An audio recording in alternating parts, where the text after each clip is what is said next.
ಈಗ ಏನಂತಂದ್ರೆ ನಾವೇನಂದ್ರೆ current affairs related ಅಂತಂದ್ರೆ ಕ್ವಶನ್ಗಳು ಕೇಳ್ತಾ ಇರ್ತಾನೆ. ಈಗ ಅದ್ರ ಸಂಬಂಧಪಟ್ಟ ಏನಂತಂದ್ರೆ ಕೆಲವೊಂದಿಷ್ಟು ಇಂಡೆಕ್ಸ್ ಒಳಗೆ ನೋಡ್ರಿ ನಾನು ತೆಗೆದುಕೊಂಡ್ರೆ ಹ್ಯೂಮನ್ ಡೆವಲಪ್ಮೆಂಟ್ ಇಂಡೆಕ್ಸ್ ಅಂತೇಳಿ ಮಾನವ ಅಭಿವೃದ್ಧಿ ಸೂಚ್ಯಂಕ ಅಂತೇಳಿ ಅದ್ರ ಬಗ್ಗೆ ಏನಂತಂದ್ರೆ ಸ್ವಲ್ಪ ಪರಿಚಯ ಮಾಡ್ಕೊಳ್ಳೋಣ. ಈಗ ಭಾರತ ಸ್ಥಾನ ಅಂತ ಕೇಳ್ಕತ್ತಾರೆ. ಯಾವಾಗ ಅಂತಂದರೆ 2025ರಲ್ಲಿ ಭಾರತ ಸ್ಥಾನ ಎಷ್ಟಿತ್ತು ಎಚ್ ಡಿ ಐಯಲ್ಲಿ. ಇದನ್ನು ಬಿಡುಗಡೆ ಮಾಡುವವರು ಏನಂತಂದರೆ UNDP ಅಂತೇಳಿ, ಯುನೈಟೆಡ್ ನೇಷನ್ಸ್ ಡೆವಲಪ್ಮೆಂಟ್ ಪ್ರೋಗ್ರಾಮ್ ಅಂತೇಳಿ ಇದು ಬಿಡುಗಡೆ ಮಾಡ್ತದೆ. ನಿಮಗೆ ಕೇಳ್ಬೋದು ಯಾವ್ದು ಬಿಡುಗಡೆ ಮಾಡ್ತೀವಿ ಹೇಳಿ ಕರ್ಪದಲ್ಲಿ ಕೇಳ್ಬೋದು. UNDP United Nations Development Programme ಅನ್ನೋದೇನಂತಂದ್ರೆ ಬಿಡುಗಡೆ ಮಾಡ್ತದೆ.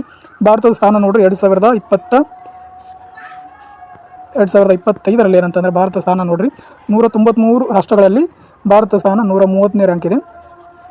ಅಂಕ ಅಂತಂದರೆ ಎಷ್ಟು ಪಡೆದ ಅಂತಂದರೆ 0.685 ಅಂಕಗಳ ಪಡೆದಿದೆ. 2024ರಲ್ಲಿ ಅಂತಂದರೆ HDIಯಲ್ಲಿ ನಮ್ಮ ಭಾರತ ಸ್ಥಾನ 131ನೇ ರ್ಯಾಂಕನ್ನು ಪಡೆದಿದೆ. ನಿಮಗೆ ಕೇಳಿದ್ರೆ previous ಇಯರ್ ಕೇಳ್ಬೋದು ಅಥವಾ ಈ ಕರೆಂಟ್ ಇಯರ್ ಕೇಳ್ಬೋದು.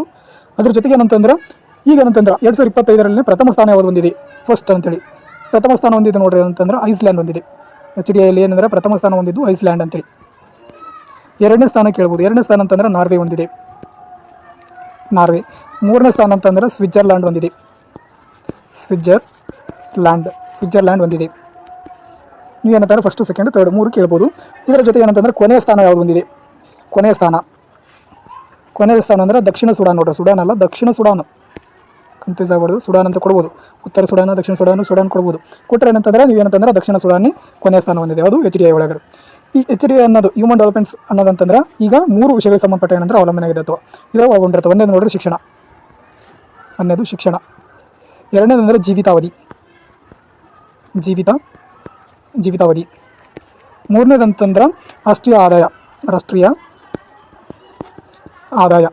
ಈ 3 ಒಳಗೊಂಡಿದೆ. ಈ 3ಗಳನ್ನು ನಾವೇನಂತಂದ್ರೆ ಈ ಸೂಚ್ಯಂಕ ಒಳಗೆ ನಮ್ಮ ಶಿಕ್ಷಣ ಎಷ್ಟು ಸೂಚ್ಯಂಕ ಹೊಂದಿದೆ, ಜೀವಿತಾವಧಿ ಎಷ್ಟಿದೆ, ರಾಷ್ಟ್ರೀಯ ಆದಾಯ ಎಷ್ಟಿದೆ, ಇದರ ಮೇಲೆ ಏನಂತಂದ್ರೆ ಹ್ಯೂಮನ್ ಡೆವಲಪ್ಮೆಂಟ್ ಇಂಡೆಕ್ಸನ್ನು ನಾವು ಅಳತೆ ಮಾಡ್ತೇವೆ. ಈ HDI ಎಂಬ ಒಂದು ಕಾನ್ಸೆಪ್ಟ್ ಏನಂತಂದ್ರೆ ಮೊದಲು ಯಾರು ತೊಗೊಂಬಂದರು? ಮೊದಲು ನೋಡ್ರಿ 1992 ಏನಂತಂದ್ರೆ ಪಾಕಿಸ್ತಾನದ ಏನಂತಂದ್ರೆ ಅರ್ಥಶಾಸ್ತ್ರಜ್ಞ ಮೈಬೂಬ್ ಉಲ್ ಅವರು ಏನಂತಂದ್ರೆ ಕಾನ್ಸೆಪ್ಟನ್ನು ತರ್ತಾರೆ HDI ಎಂಬ. ಮತ್ತು ಅದ್ರ ಜೊತೆ ಏನಂತಂದ್ರೆ ನಮ್ಮ ಭಾರತ ಅರ್ಥಶಾಸ್ತ್ರಜ್ಞ ಅಮರ್ತ್ಯ ಸೇನ್ ಅವರು ಸಹ ಏನಂತಂದ್ರೆ ಈ ಕಾನ್ಸೆಪ್ಟ್ ಏನಂತಂದ್ರೆ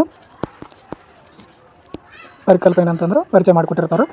ಯಾರು? ಮೈಬೂಬ್ ಉಲ್ ಹಕ್ ಅವರು ಅಂದ್ರೆ ಉಲ್ ಹಕ್ ಅವರು ಮತ್ತು ಭಾರತದ ಅರ್ಥಶಾಸ್ತ್ರಜ್ಞ ಅಮರ್ತ್ಯ ಸೇನ್ ಅವರು. ಇದೇನಂತರ ಭಾರತ ಅಳವಡಿಸಿಕೊಂಡಿದ್ದು 1995ರಲ್ಲಿ ಅಳವಡಿಸಿಕೊಂಡಿದೆ. ಈಗ ನೋಡ್ರಿ ಏನಂತಂದ್ರೆ ನಿಮ್ಗೆ ಏನಂತಂದ್ರೆ ಈ HDI ಬಗ್ಗೆ ಏನಂತಂದ್ರೆ ಇಷ್ಟು ಮಾಹಿತಿ ಗೊತ್ತಾಯ್ತಲ್ರಿ. ದಿನನಿತ್ಯ ಏನಂತಂದ್ರೆ ಒಂದು ವಿಷಯದ ಬಗ್ಗೆ ಏನಂತಂದ್ರೆ ನಾವು ಇಷ್ಟು ಕಂಟಿನ್ಯೂಸ್ ಆಗಿ ಏನಂದ್ರೆ ಕ್ಲಾಸ್ ಮಾಡ್ತಾ ಬರ್ತಿದ್ವಿ.